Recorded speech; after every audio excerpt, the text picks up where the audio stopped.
você desce para o abraço que está do seu lado. Não pode ser um amigo, minha esposa, viu, gente? Pode ser um amigo, não. Um abraço bem apertadinho, bem gostosinho, bem cheirosinho.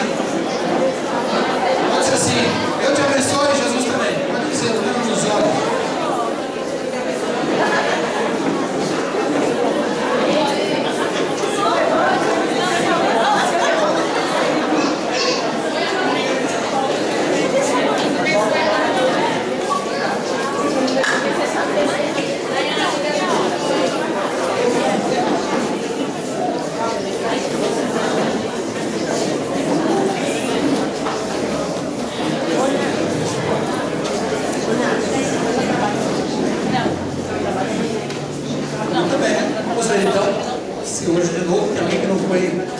Alguém não recebeu nenhum abraço?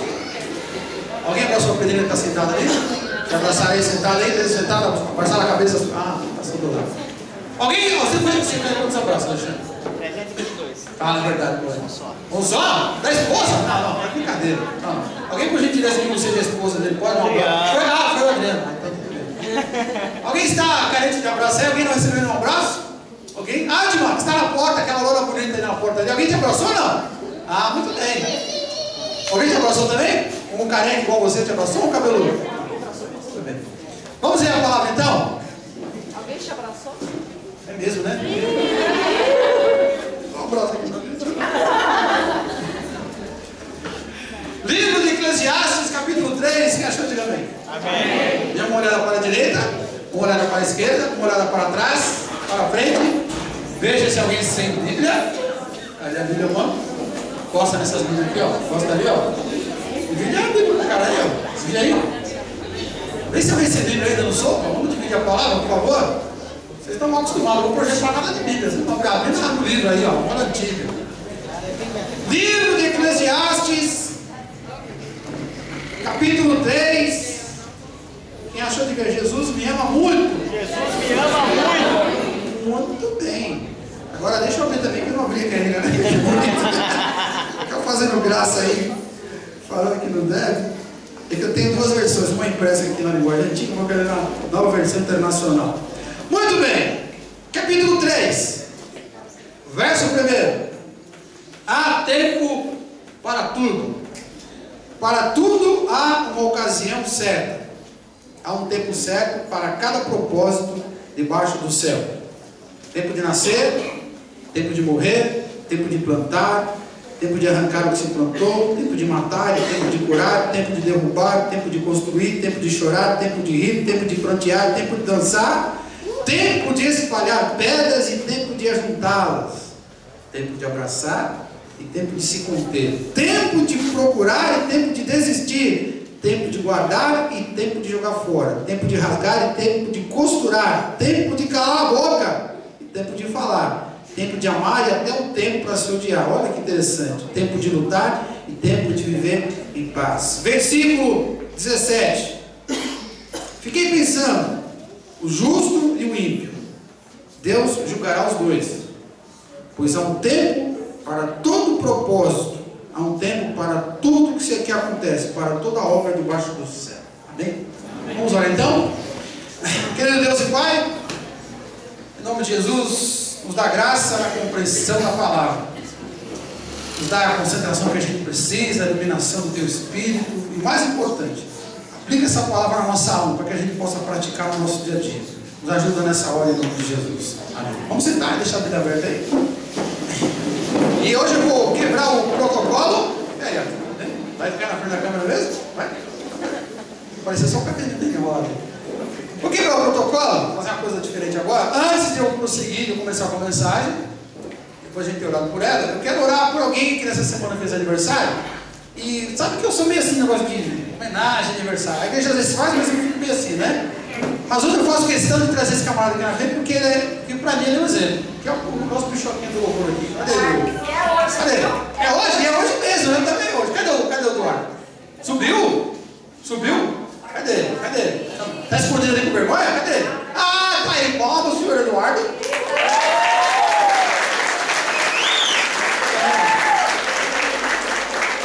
Está fazendo 150 anos hoje. E também quero aproveitar a oportunidade para chamar aqui duas pessoas que irão se casar essa semana.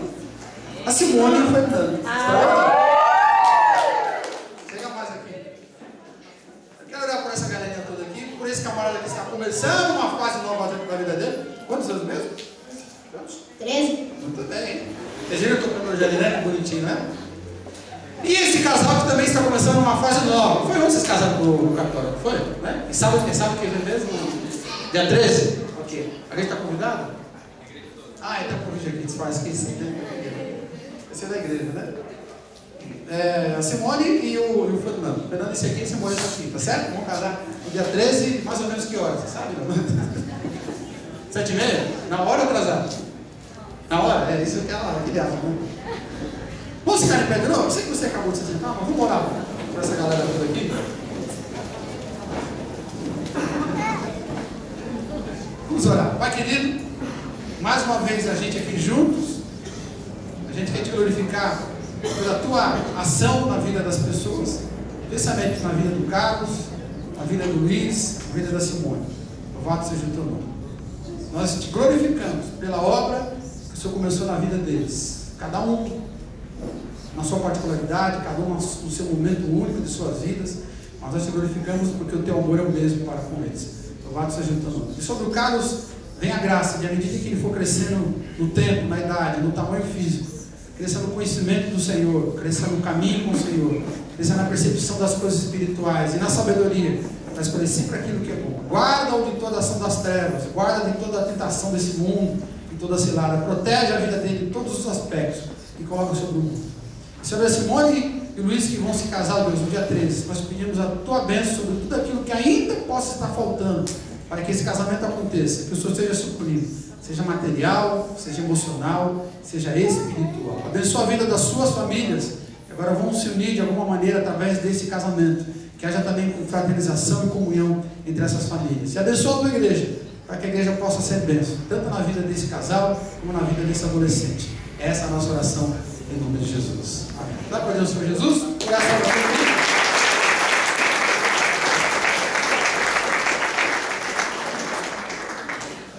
Vamos sentar então um bocadinho aí?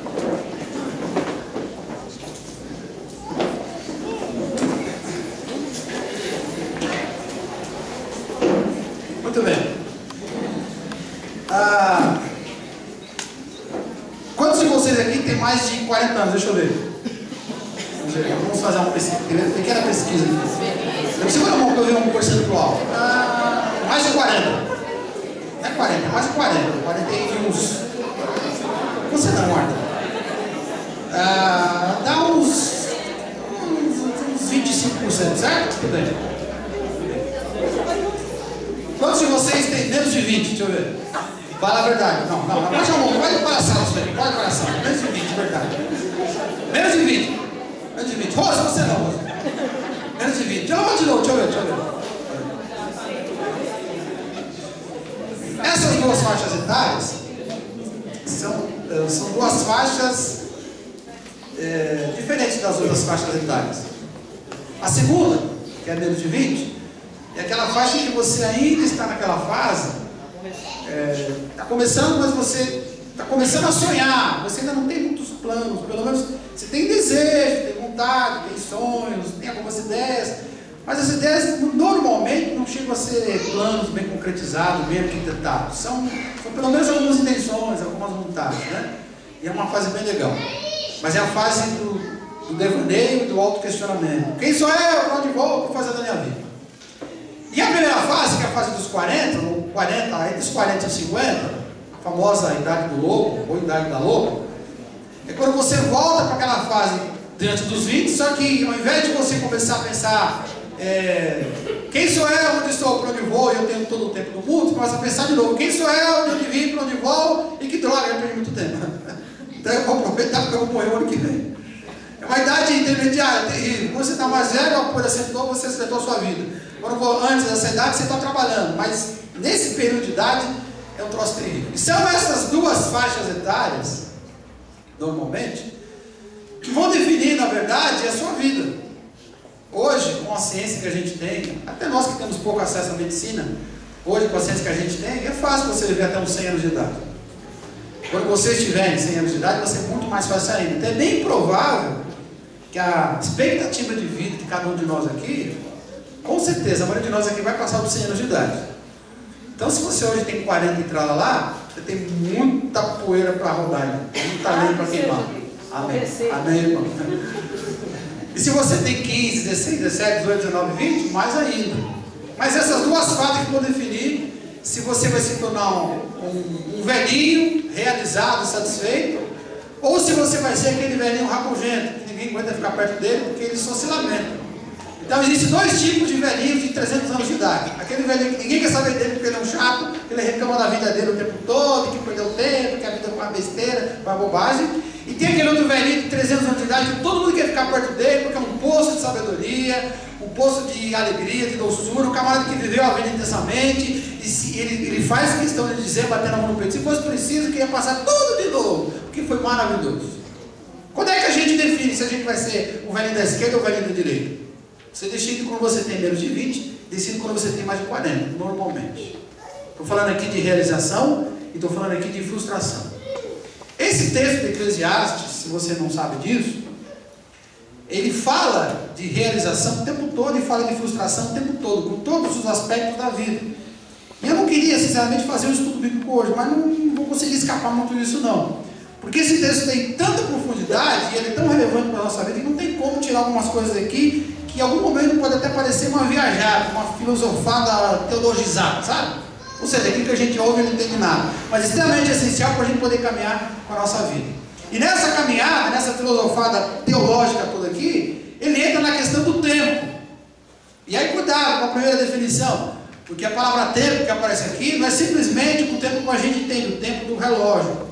Caminhei, dei um passo, passou um minuto. Caminhei, dei um passo, passou outro. Agora eu já estou com ruga na cara. Caminhei, dei mais um passo, passou outro minuto. Agora estou velho, acabou-se a vida. Não é só o tempo cronológico. Lá na língua original, em que foi escrito o texto, no hebraico, o tempo aqui é mais do que o mero repassar dos dias, dos minutos do relógio. O tempo aqui significa o tempo necessário no texto. Quando diz que há tempo para isso, tempo para aquilo, há tempo para todo propósito, tempo para fazer não sei o que, para não sei o que lá. Aqui diz que há um tempo, na verdade, adequado para cada uma dessas coisas. E há um tempo necessário para cada uma dessas coisas. Há um tempo determinado para cada uma dessas coisas. As coisas têm que ter começo, tem que ter meio, tem que ter fim. Mas elas têm um ciclo de vida que tem que começar, tem que amadurecer e tem que morrer. E para cada atividade humana, vai ter um período de atividade que você vai trabalhar e ele vai se esgotar. E é um tempo, vamos dizer, quase que pré-determinado. Ele é marcado, ele é específico. Tanto que algumas traduções traduzem assim: a ocasião, não tempo. Não há tempo para coisa própria, mas há ocasião para cada coisa na vida. Ou seja, há ocasiões que não são para algumas coisas. Às vezes você quer estudar, por exemplo, mas há tempo que não é para você estudar. E há ocasiões que é para você estudar, não adianta querer fazer outra coisa. Há ocasiões que você, como o Carlos, tem que estudar. Ou há ocasiões que você, igual o Luiz, tem que casar. Mas há ocasiões diferentes para cada coisa. Cada atividade humana tem um tempo certo, um tempo adequado. E não se perda, de novo eu digo, na questão do fator cronológico. Estou falando de oportunidade, de condição para que aquela coisa aconteça. E essa ocasião certa não significa de que uma coisa é mais importante do que a outra. Não é porque hoje eu entendo que Deus quer que eu, por exemplo, pare de trabalhar, que o trabalho não é importante. Que vagabundear ou não fazer nada, ou tirar férias ou descansar é mais importante do que trabalhar. Não é isso. E não é porque hoje eu entendo que eu tenho que trabalhar que nem um doido, que o trabalho é mais importante do que o descanso, do que eu fazer. Não. Não estou falando aqui de hierarquia de prioridade. Eu estou falando que há prioridade sim, mas elas estão definidas pela ocasião oportuna. E aliás, abrindo um parênteses aqui, ó, olha para mim aqui. Você tem várias áreas na sua vida. E normalmente você não vai conseguir trabalhar com todas elas ao mesmo tempo. Mas ao mesmo tempo você vai mexer pelo menos com um pouquinho de cada uma. Mas você não vai conseguir desenvolver plenamente nenhuma delas ao mesmo tempo. Vai ser uma de cada vez. Isso não quer dizer que quando você pensar assim, agora eu vou dedicar o máximo da minha energia, do meu tempo, por exemplo, no trabalho para Deus, que a minha família vai ser menos importante. Não.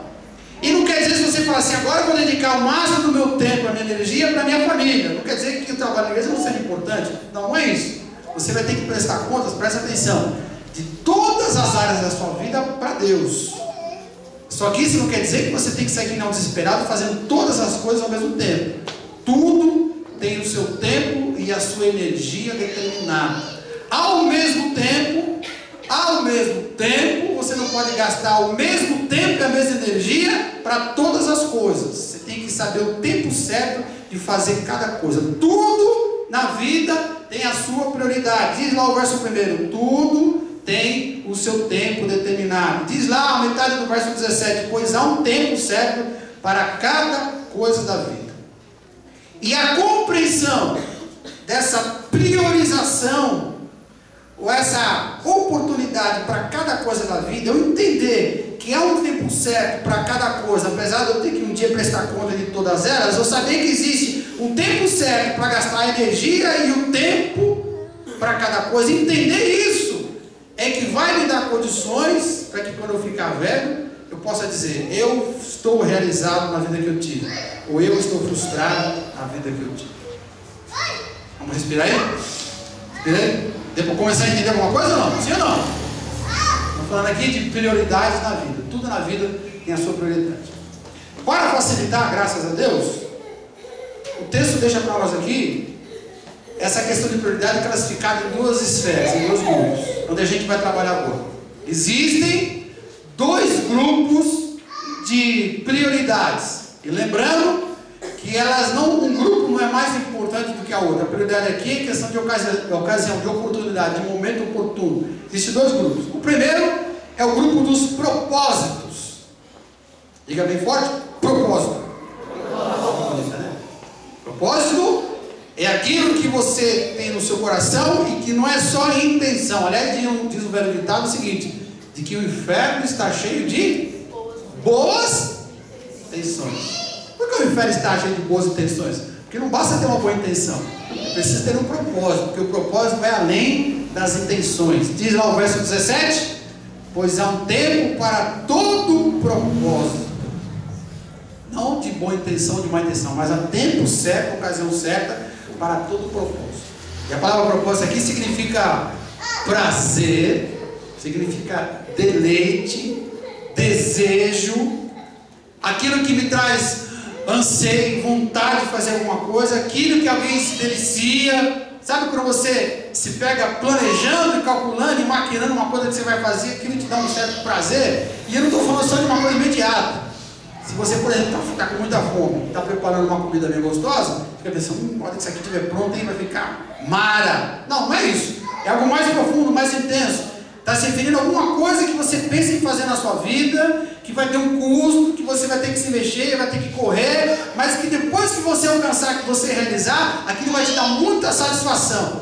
E esse desejo de ter essa satisfação é tão intenso que vira um certo anseio. Então a palavra propósito aqui significa isso, aquilo que me traz um anseio, um desejo de fazer alguma coisa. E existem dois tipos de propósito. Primeiro, os propósitos sonhados. Diga assim, eu tenho um propósito sonhado. Um propósito sonhado é uma coisa que veio atualmente e que você não só ficou na intenção, mas de fato você começou a elaborar um projeto, um plano para realizar aquilo. Por exemplo, se você tem lá uns 50 anos de idade, por exemplo, e você é solteirão ou solteirona, qual é o grande propósito da sua vida? Quem? Como? Qual é o propósito? Uma raquetada. Dá uma raquetada. Dá uma casada. Arrumar um par. Amarrar o meu jegue em algum toco. Vai lá. É um desejo ou é um desejo? É um desejo louco. O cara não pensa em outra coisa. Não pensa em casar. Isso é um projeto sonhado. Uma coisa que vem na tua cabeça. É um propósito que tomou conta do seu coração. Uma coisa que o sentido está te levando a fazer. Os anseios, os desejos, o propósito, como diz aqui a Bíblia na língua original, é aquilo que os sentidos te obrigam a fazer. Se você mora de aluguel e mora de aluguel desde que você se entende por gente, e hoje você tem uns 30 anos de idade, qual é o grande propósito da sua vida? Comprar uma casa. Comprar uma casa. É o grande sonho, o grande desejo, aquilo que te faz ficar acordado de noite. Se você a vida inteira teve, ganhou pouco, ganhou mal, tinha subemprego, vivia de bico, e vê todo mundo da sua geração arrumando emprego, fazendo curso, se tornando alguém importante em uma certa área profissional, e você não tem profissão, qual é o grande propósito da sua vida? me preparar e ter então uma profissão. Até mesmo aquilo que nós cristãos evangélicos muitas vezes oramos e pedimos sem pensar muito bem, a tal da bênção, Deus me abençoa, me abençoa. Às vezes a gente pede para Deus abençoar, mas se Deus perguntasse assim, você quer que eu te abençoe como? Aí muitos de nós iam parar e iam dizer, meu Deus, espera um pouquinho que eu tenho que pensar melhor. Eu sei que eu quero que o Senhor me abençoe, mas eu não sei exatamente como. Há um certo anseio, um certo desejo, há um propósito sonhado na cabeça do cristão normal, do cristão mediano, de ser abençoado por Deus, ainda que ele entenda muito bem o que é isso, mas ele anseia, ele chora, às vezes fala, Deus me abençoa, mas às vezes nem entende o que é, mas aquilo, a emoção dele, o sentimento dele, o pensamento dele, a impulsão que ele tem ali é tremenda. Esses são os propósitos sonhados. E existe outro tipo de propósito, que é o propósito, que eu vou inventar a palavra aí, que vem de compulsão, compulsionado. Aquele que você não arquitetou, aquele que você não ouviu e planejou e considerou e resolveu fazer, não. Alguma coisa que apareceu do nada sem você planejar e que virou um anseio. Por exemplo, você tem amizade com alguém, cresceu com aquele sujeito, gosta dele, ele gosta de você, teu melhor amigo, teu melhor amigo. Um dia, houve uma besteira qualquer ali e aconteceu uma coisa que nunca tinha acontecido com vocês antes. Vocês se desentenderam. E ó, amigo seu, ó, camarada, daria a vida por você. De repente eu falei uma coisa ali que rompeu o relacionamento e a coisa ficou feia. Aí você vai para sua casa, o cara vai para a casa dele, aí aparece então um grande anseio, um grande propósito do coração daquela pessoa, no seu coração. Qualquer é de reatar aquela amizade. Puxa vida, eu não posso perder essa amizade. É um propósito que foi compulsionado, apareceu como compulsão de você. Você não sonhou, você não planejou, ele surgiu e tomou conta do seu sentimento. Se você vai ao médico, estava sentindo dor, não sei aonde, esquisito, deve ser uma besteira, mas vou no médico assim mesmo. E o médico diz assim, olha, você tem um sério problema de saúde, tem que tratar porque a coisa é braba. Se até então, você é um camarada que não estava nem com remédio, horário de dormir, com aquilo de comida deixava de comer, com ginástica, exercício, o camarada, se o cara é normal.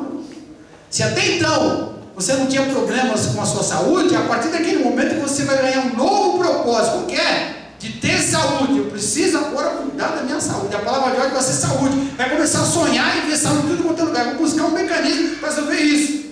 Se você de repente precisa de conhecimento, ouviu alguém ou enfrentou uma situação que mostrou que você não tem conhecimento suficiente, ou se você enfrentou uma tentação e caiu, aquilo foi muito feio para você, vai dizer, puxa vida, eu preciso me tornar santo, eu preciso caminhar com Deus. Quer dizer, são coisas que você não buscou, mas elas aparecem, são os propósitos compulsionados.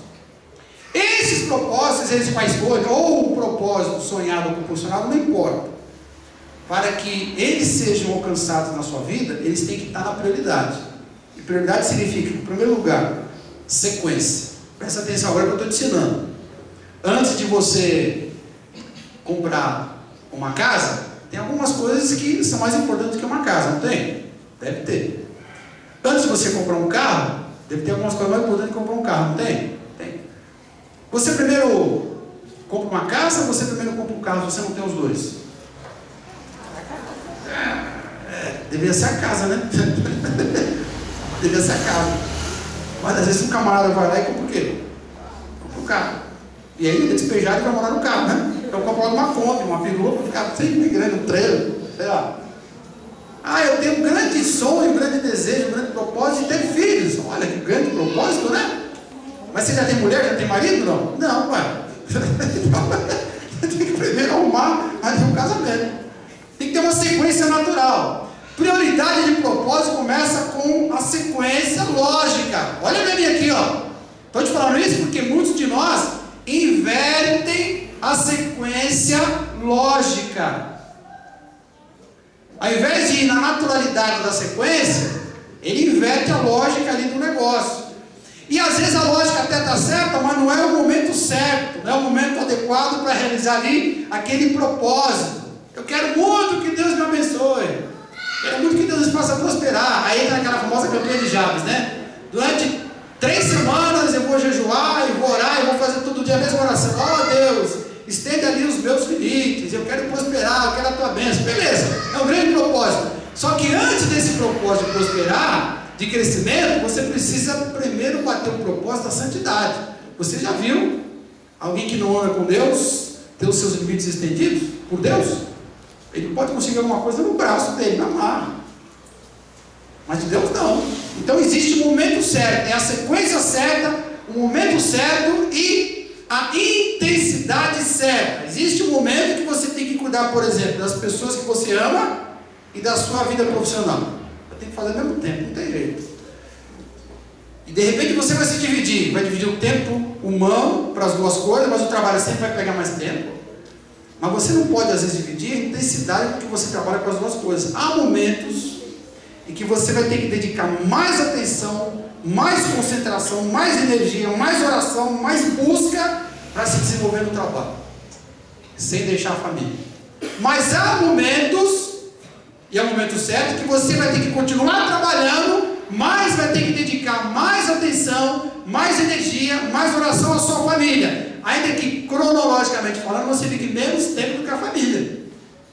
E eu estou te falando isso também por quê? Porque muitas vezes as pessoas também invertem ali a intensidade da busca do propósito. Ter prioridade é ter a sequência certa, é escolher o momento certo e trabalhar com a intensidade certa. Nem mais e nem menos, nem cobrir um santo pode descobrir o outro, mas a intensidade certa.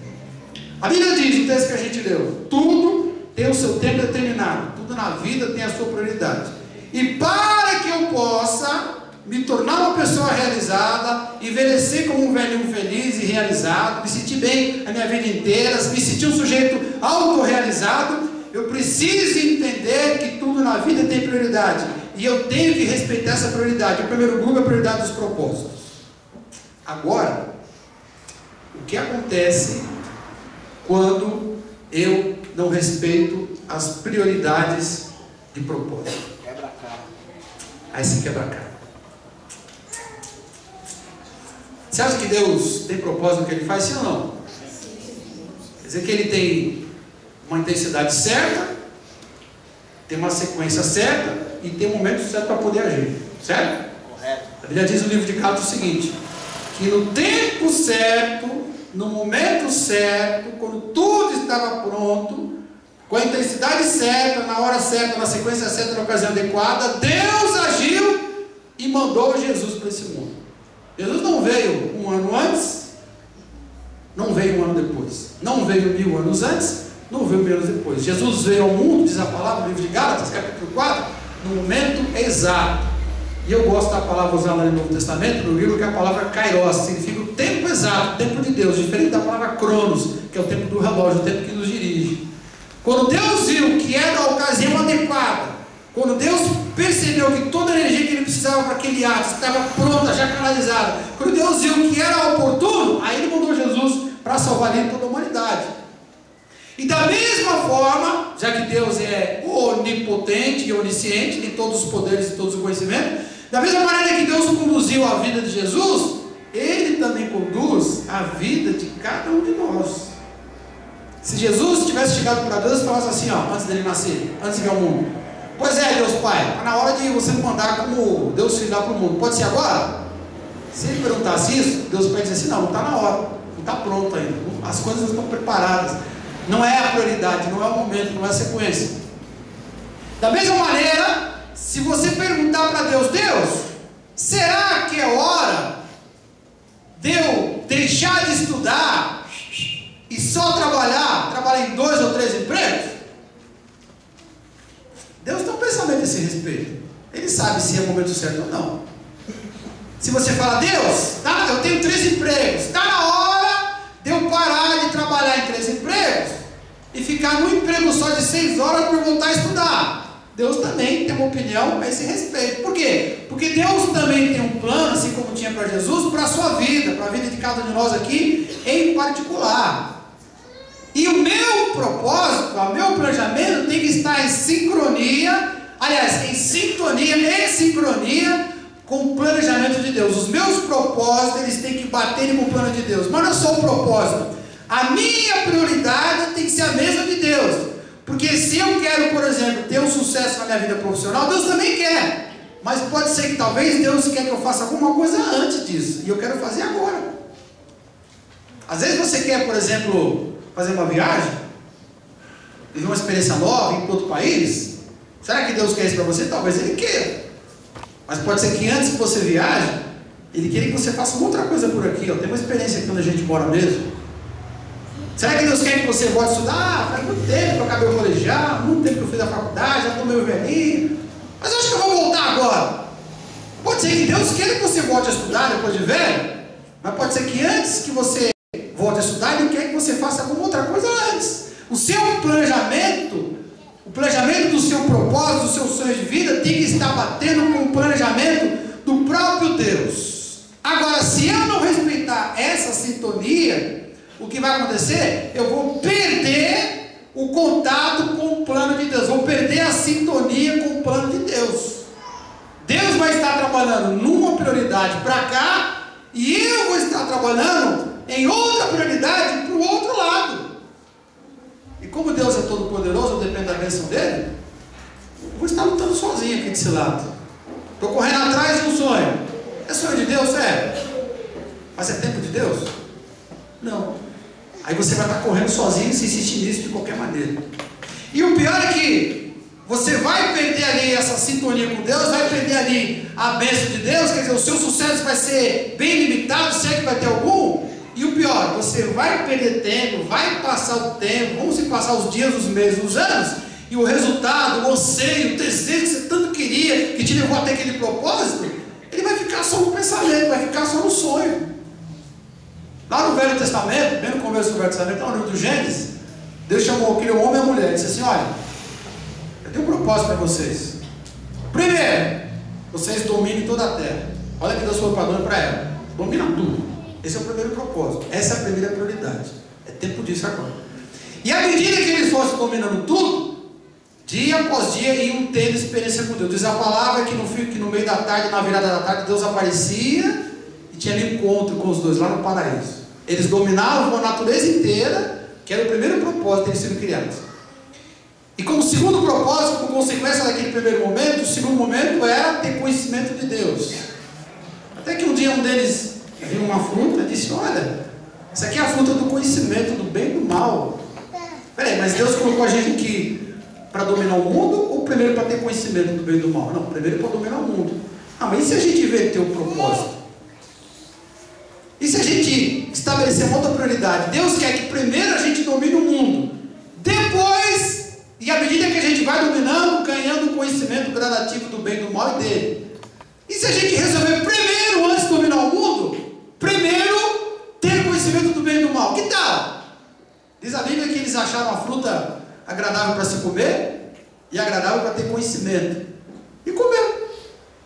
Inverteram a prioridade que Deus tinha estabelecido.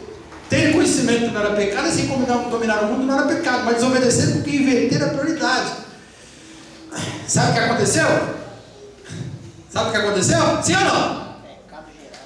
O pecado tomou conta, porque eles pecaram, foram expulsos do paraíso. E alguns meses depois, a mesma mulher que estava lá oferecendo a maçã para o marido, era a maçã, não sei, oferecendo a fruta do bem e do mal, do conhecimento, estava lá: ai, ai, ai, ai, ai, ai, ai, ai, ai. O que ela tinha? Ai, ai, ai, ai, ai, ai. O que aconteceu com ela depois de alguns dias? O que aconteceu? Estava com dor de barriga? Estava chorando por causa do peito? Não, estava com dor de parto. Enquanto ela sofria sozinha para botar o primeiro filho no mundo, porque agora a dor tinha chegado por causa do pecado, o homem também estava lá do outro lado: ai, ai, ai, ai, ai, ai. Por quê? Porque estava trabalhando, ficou cheio de calo, porque até então era tudo tranquilo e suave. Deus diz: a partir de agora, você, mulher, como você inverteu a prioridade que eu estabeleci para você, que você mudou o cronograma junto com o seu marido, o cronograma que era para fazer junto com o meu, sincronizado com o meu, como vocês inverteram, criaram o próprio cronograma de vocês, a partir de agora é dor para você e dor para você. E ficaram frustrados pro resto da vida. Quebraram a sequência, estabeleceram o momento errado e buscaram com a intensidade certa no momento errado aquilo que não era para estar buscando. Inverteram o propósito e tornaram pessoas frustradas. Não é à toa que Salomão disse aqui, ó: tudo tem um tempo determinado. Tudo tem o seu tempo certo. Tudo tem o tempo certo. O nosso propósito tem um tempo certo. E o tempo certo, a prioridade certa, é quando a gente está sincronizado com o tempo de Deus. Respira fundo de novo.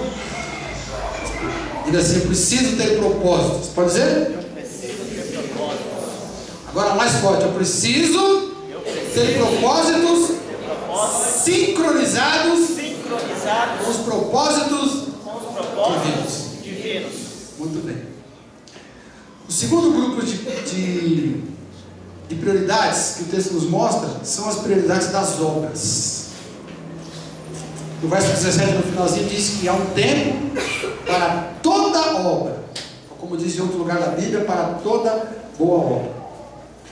A palavra obra aqui significa trabalho, aquilo que é feito, uma coisa já pronta, um produto terminado, um ato, uma ocupação, um empreendimento, uma empresa, uma realização, um produto.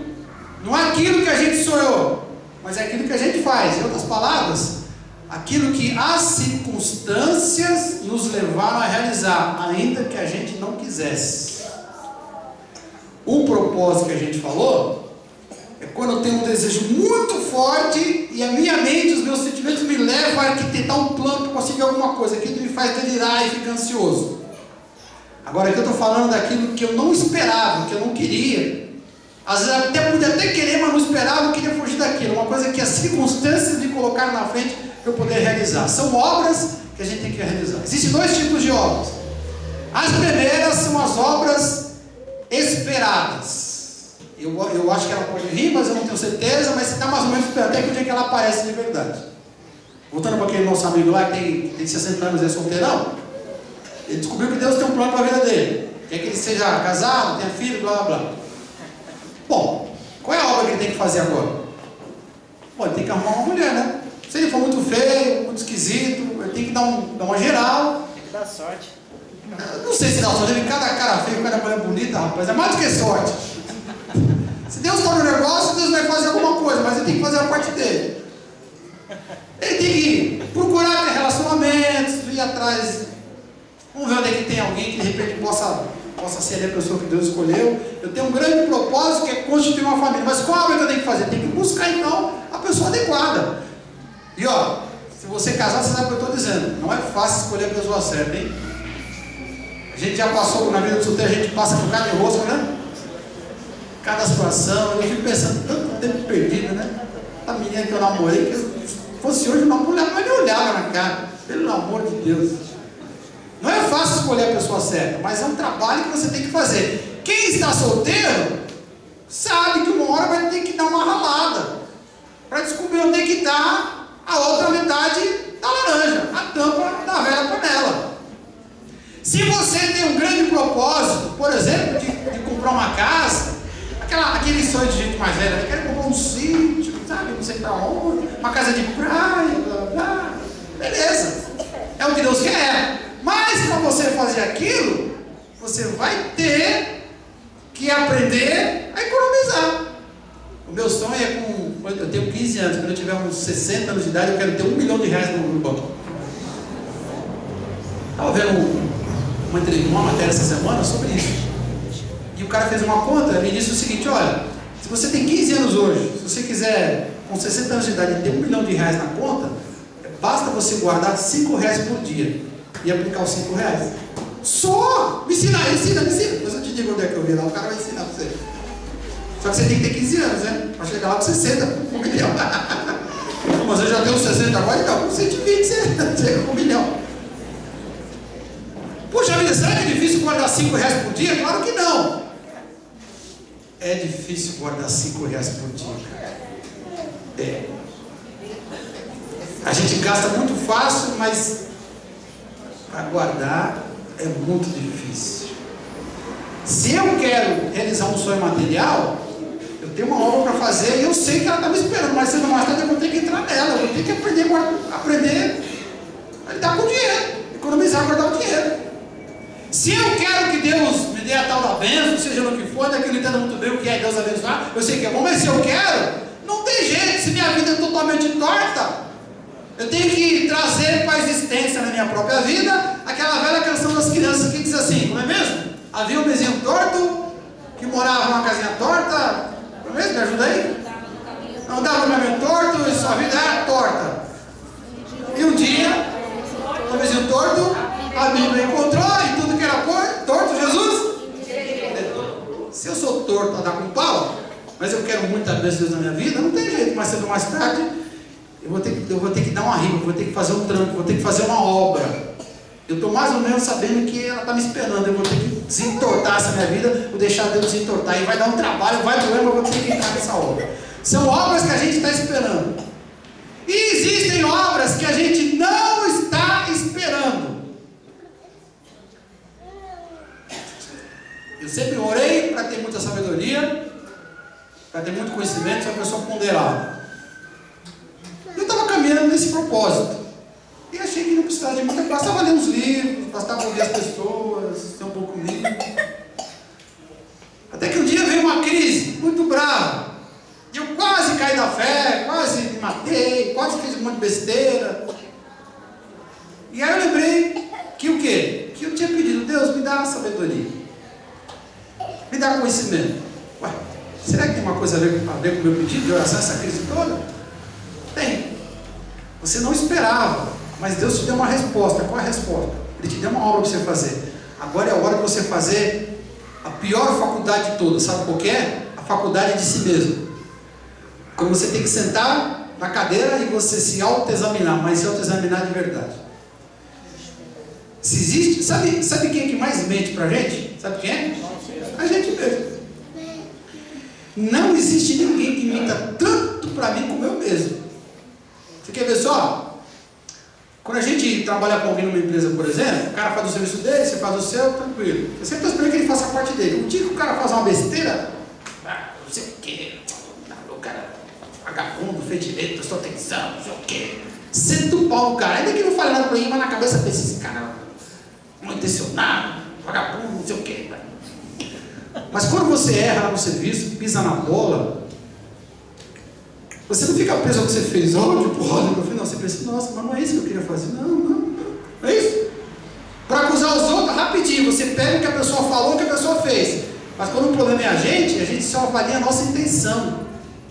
Olha como a gente é imparcial. A gente mente para a gente mesmo, a gente não consegue se autoanalisar. Mas se eu quero ter sabedoria, eu preciso analisar a mim mesmo. É muito difícil.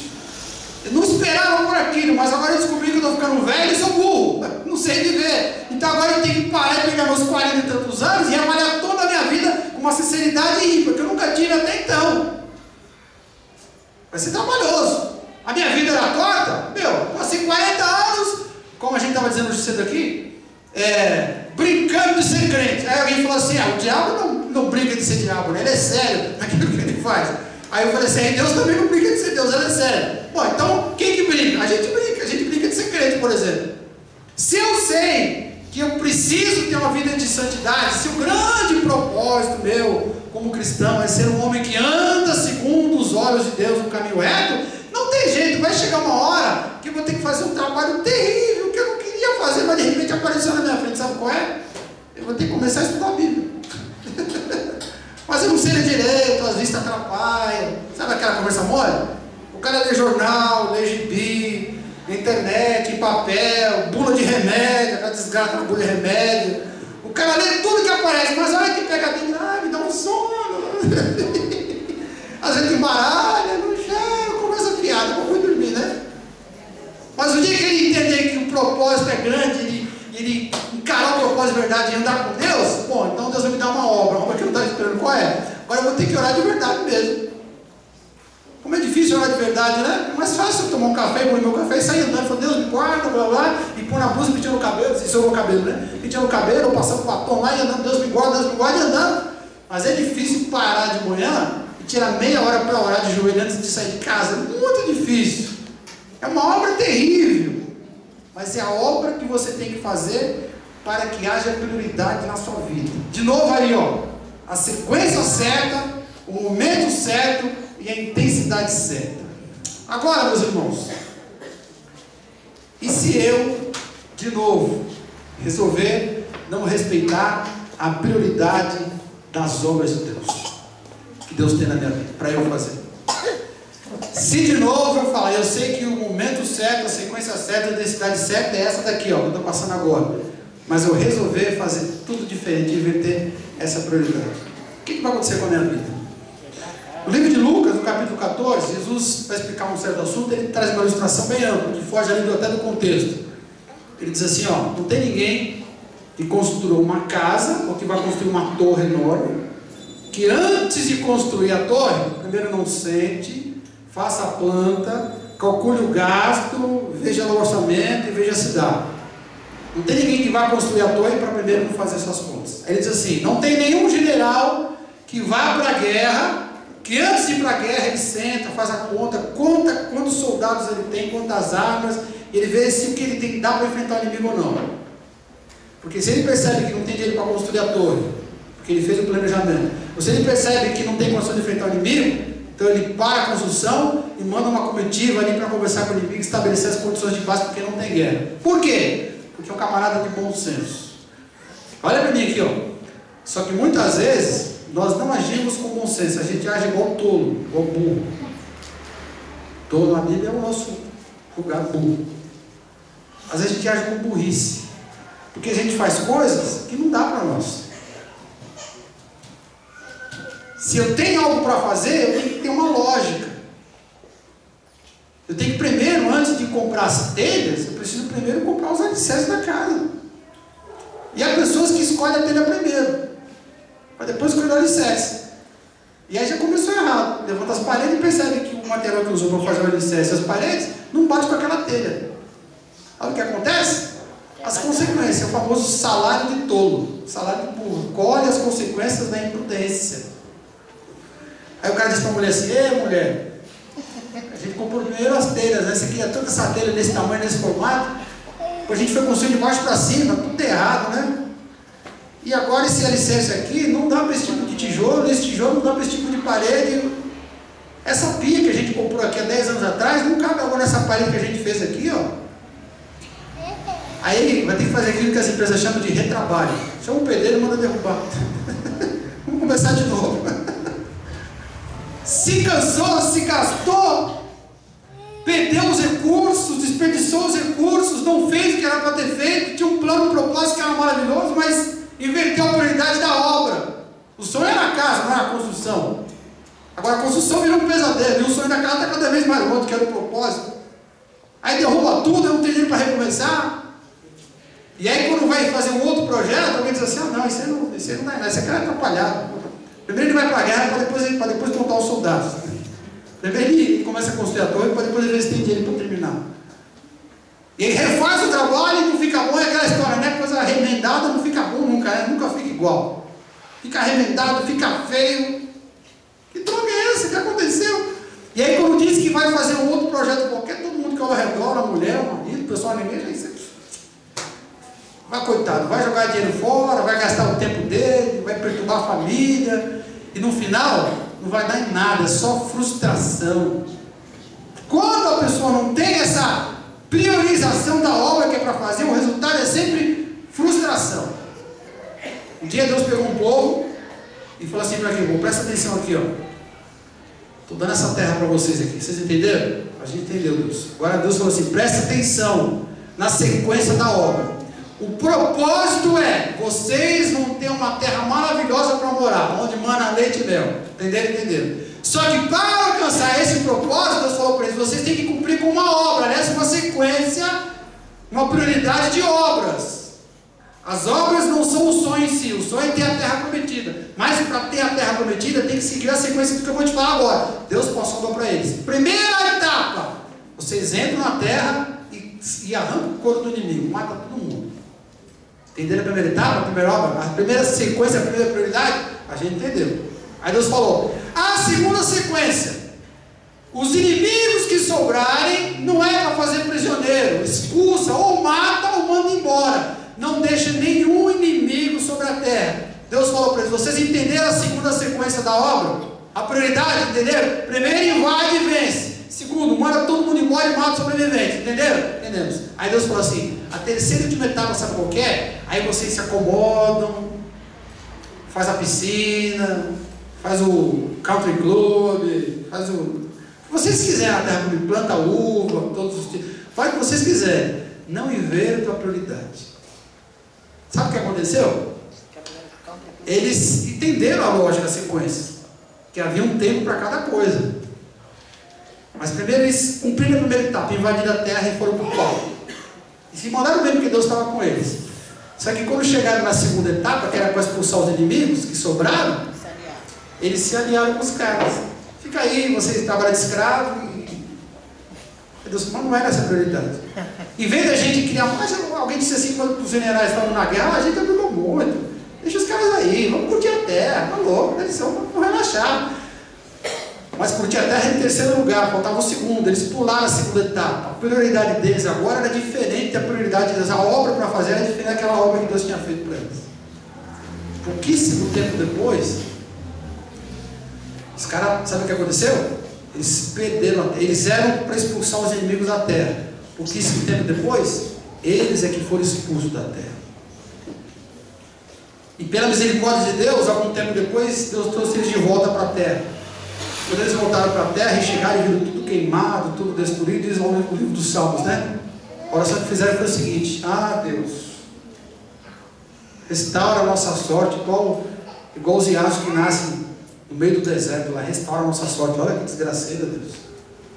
Não cumpriram o que era para fazer, pularam a sequência da obra que era para fazer, colocaram os bois na frente do carro, e aí o grande propósito que Deus tinha para a vida deles se perdeu. Por quê? Porque eles não entenderam que tudo na vida tem a sua prioridade, e a minha realização ou minha frustração depende de eu entender essa prioridade. Prioridade dos propósitos e prioridade da obra que eu tenho que fazer. Agora, para terminar, eu vou dizer o seguinte: eu não sei, evidentemente, qual é o conjunto de propósitos que Deus tem para cada um de vocês. É claro que não. E mais obviamente ainda, eu não sei qual é o conjunto de obras que cada um de vocês tem que realizar. Quais são os feitos que cada um de vocês tem que fazer para alcançar cada um desses grandes propósitos? Eu não sei, não tem como saber isso. Mas pela palavra eu só sei de uma coisa: tanto para os propósitos como para as ações, os trabalhos, as obras, todos eles têm uma sequência lógica, têm uma intensidade adequada, tem um momento certo. Usando as palavras da Bíblia, para cada uma das coisas que você tem que fazer e perseguir, existe o tempo certo.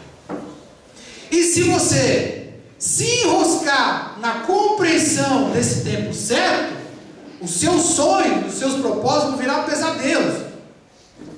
E a obra que você vai fazer vai ser dinheiro jogado fora, porque não vai dar resultado nenhum. Nem se você fizer um retrabalho, vai gastar o recurso, vai cair em descrédito. Por quê? Porque quem estabelece o tempo certo para cada coisa é o próprio Deus. Mas eu não sei o tempo de Deus. Outra mentira que a gente conta para nós mesmos. A gente sabe. Quando eu estou metendo os pés pelas mãos, lá no fundo eu sei que eu estou me precipitando. Quando eu estou criando um projeto que não é o que Deus quer para a minha vida, esse propósito aqui é fenomenal. A gente olha desconfiado que sabe que não é o que Deus quer. E aí quando eu banco aquilo que Deus não quer que eu faça, quando os meus propósitos são diferentes dos deles, e a minha sequência de fazer as coisas é diferente da sequência dele, aí é só desgraceira para tudo quanto é lado. Está entendendo, sim ou não? A palavra diz assim: há tempo de nascer e tempo de morrer, tempo de plantar e tempo de arrancar o que se plantou. Pensa o que essa palavra quer dizer para você. Há tempo de matar e tempo de curar, tempo de derrubar e tempo de edificar. Pensa também o que essa palavra quer dizer para você. Há tempo de chorar e também tempo de rir, quer dizer, tempo de prantear e tempo de saltar de alegria. Pensa o que essa palavra quer dizer para você. Há tempo de espalhar pedras e tempo de juntar pedras, tempo de abraçar e tempo de se afastar de abraçar. Pensa o que essa palavra quer dizer para você. Há tempo de buscar e tempo de deixar perder aquilo que não tem mais jeito. Há tempo de guardar e há tempo de jogar fora. Pensa o que essa palavra quer dizer para você. Diz lá o verso 7. Há tempo de rasgar e há tempo de costurar.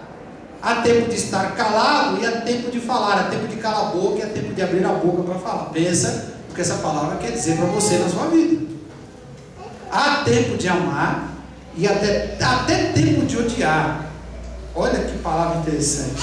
Há tempo de ir para o pau, de ir para a guerra, e há tempo de estabelecer condições de paz. Pensa o que é que Deus está tentando te falar agora com essa palavra.